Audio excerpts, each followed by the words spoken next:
हमने बात की मुख्तलिफ गुड पोस्चर्स की कि किस तरीके से हमें बैठना उठना खड़े होना चाहिए और उसमें क्या क्या रेमेडीज़ होती हैं, किस तरीके से आप उन रेमेडीज़ को इम्प्रूव कर सकते हैं डिफरेंट फिज़िकल एक्टिविटीज़ के साथ, और बच्चों को इन चीज़ों को किस तरीके से बताना चाहिए। अब हम बात करेंगे कि लोकोमोटर स्किल्स के मूवमेंट की जो डिफरेंट स्किल्स हैं, जिसमें ग्रॉस मोटर स्किल भी आती है और फाइन मोटर स्किल भी आती है।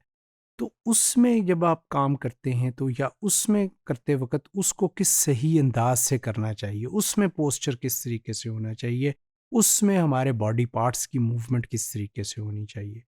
तो उसमें हम डिफरेंट लोकोमोटर स्किल्स की बात करेंगे, जिसमें ट्रैवलिंग की हम अक्सर बात करते हैं।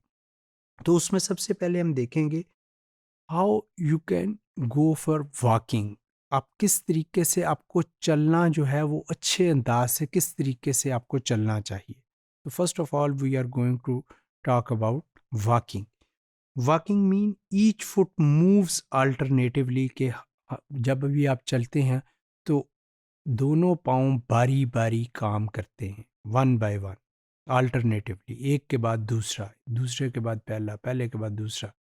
कि आप जब चल रहे होते हैं दोनों पाँव इकट्ठे नहीं, पहले एक पाँव आगे रखते हैं फिर दूसरा, फिर इस तरीके से फिर पहला फिर दूसरा।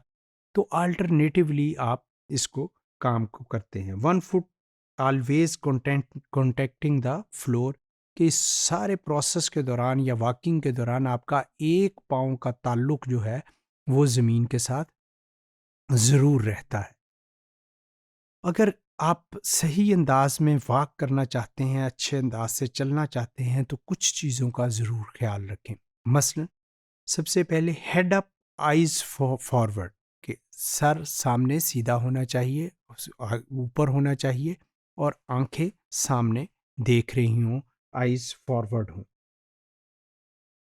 पॉइंट टोज स्ट्रेट अहेड, और जो आपके पाँव की जो उँगलियों हैं या दूसरे मायनों में टोज जो हैं वो सामने की तरफ, आगे की तरफ होनी चाहिए। Nice easy relaxed arm swing, कि आपकी आराम के साथ और अच्छे अंदाज के साथ आपके बाजुओं की मूवमेंट साथ में चल रही हो। इसके अलावा वॉक क्वाइटली, आराम आराम से चलें। होल्ड टमी इन, आप अपने पेट को थोड़ा सा अंदर रखें और चेस्ट जो है थोड़ी सी बाहर की तरफ निकली हो।